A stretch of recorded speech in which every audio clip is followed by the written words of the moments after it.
Hey everybody, welcome to Slash Bash, where today I am bringing you another Choosing Beggar Reddit video. We have leaped past 4,000 subscribers, and now we're on our way to 5. If you can help in any way, I'd appreciate it very much.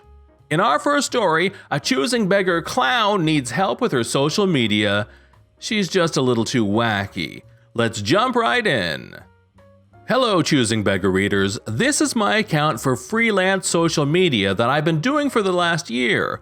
Hopefully my story provides enjoyment and insight to others in freelance situations. Grab your popcorn. Last November, an acquaintance of my parents expressed interest in having me work on her Facebook business page. She is a full-time clown. That is not derogatory, she actually is a clown, although her gigs had all but dried up. Social media, photography, and editing pictures are what I do, aside from my full-time job, so I was more than happy to check out what would be a potential client.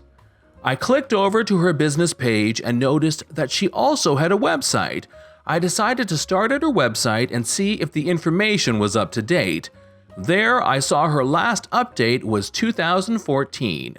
When I went back to her business page, her last update was January 2019. My first reaction between the two was that it looked like she wasn't performing anymore. Then I saw her updates. While I could tell she was genuinely trying, good gracious, Choosing Beggar frequenters, if the rudimentary grammar mistakes weren't bad enough, it was her post about not letting anyone take away the hugs that she gives to little children. Yikes. I called her while I was still on her Facebook and talked to her about the lack of updates being the cause of her not getting jobs. She wholly agreed and stated that at a clowning event, people who she knew in passing even mentioned that they didn't think she was performing anymore. Then I broke it to her very gently about her post regarding hugging children. I told her that should we work together, I would never put anything on her social media that I perceived would hurt her, and therefore anything like that post did not belong where people could misconstrue her words. I also stressed the importance of her keeping content meant for her personal Facebook entirely separate from her business page.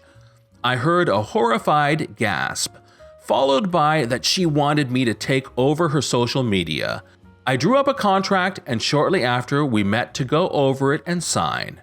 Initially, things went well, despite her constantly rushing me that she wanted to just sign. I explained every term on all 15 pages, so we were at an understanding about rates, maintenance fee which included our correspondences, and an hourly fee for photo editing, and the overall scope of our agreement.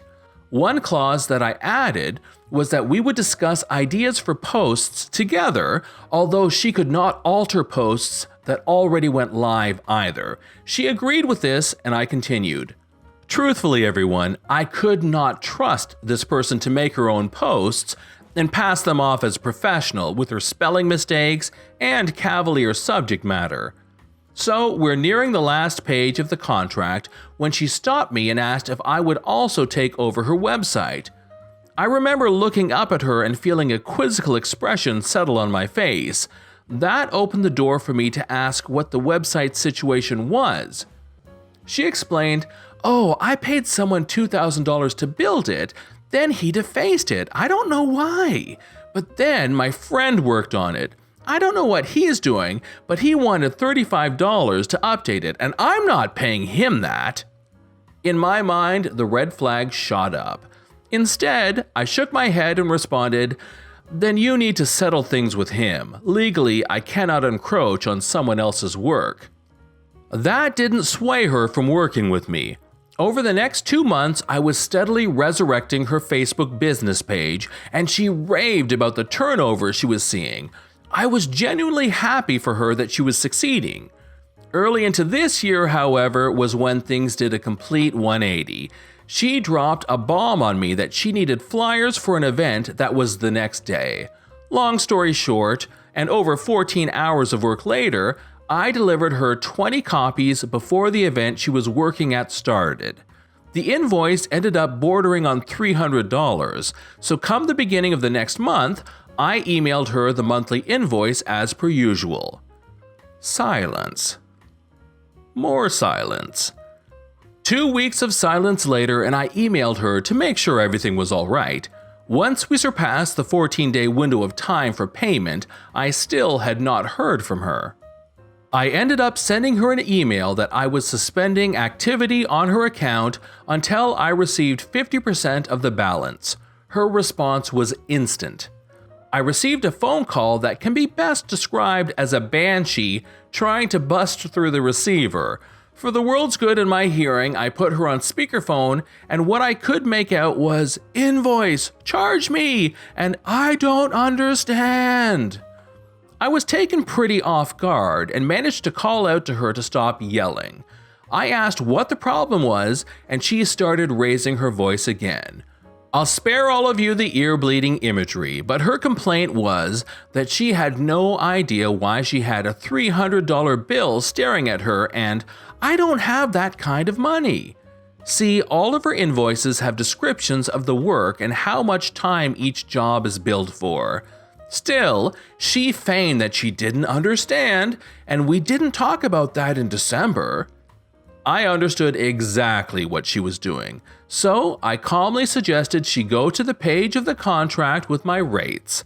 When she tried arguing with me again and blurts out, "Oh, but my husband and I adopted this great dog named Drea.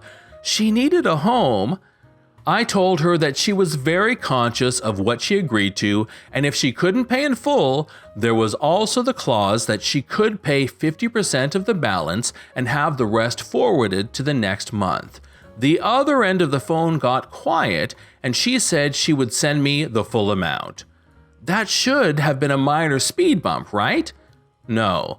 She asked me to do more updates and was paying in full. Then the pandemic happened and our state shut down. Immediately, I reached out to her to ask if there was any way I could help her since she had no income. She told me that she still wanted her business page updated, so I took that as being on standby and decided to waive her monthly fee for that month we were shut down. Then she turned around and posted on her business page that she was available to do parties, but listen to the governor. To say that I was a little annoyed was an understatement. That was March, and our state reopened in the beginning of June. In that amount of time, she asked me to do a post about balloon animals, edit a picture, then turned around and complained when she got billed for it. She claimed that I only wanted a text update, not a picture. I sent her the screenshots of her texts instructing me to edit this picture. After that, she left my calls, texts, and emails unanswered. I took that as she was taking an indefinite hiatus from clown-related activities and that she had decided to look for a job. By August, she contacted me via text and asked me to promote balloon arrangements she started for small gatherings our state approved since reopening. I did that and she was thrilled with the attention that the post generated, only then she pulled a disappearing act again. Just last week, I logged onto her Facebook and saw a bunch of notifications on her Facebook homepage. Here, she had 2 pictures of balloon arrangements posted on her personal profile, comments, and mixed in was a colorful post about how much of a scumbag Stephen Colbert is. Meanwhile, the analytics for her business page have dropped significantly. Everyone, I don't know what it was, but something inside of me just gave. In that moment, I was regretting giving her that month for free. I was angry that I cared more about helping her make a livelihood only to have her crap all over my hard work with her stupid boomer haunted house.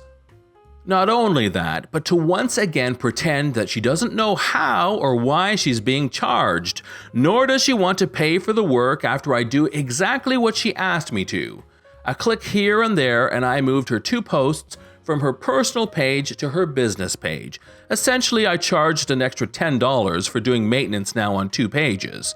Within minutes, she sends me an email about, "I didn't ask you to move those posts. I'm no longer using my business page," etc. I responded to her that I've been carrying on my duties maintaining her page in good faith, yet our contract covers 1 page, not 2. Furthermore, she never told me if she was continuing to pursue clowning. Then she responded that she was fine with me charging her the $10, but I don't have any money, and I won't be renewing my contract. As if that was supposed to hurt me.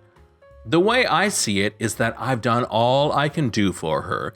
If she wants to piss people off or put them off with her rogue posts, it's totally out of my hands. Come December, once our contract is up, I won't be answering my phone for her next emergency. This is John from Slash Bash. Thanks for watching. If you've enjoyed the video and want to see more of them, then please smash that subscribe button. We'd love for you to drop a like, share it with your friends, and we will see you in the next one.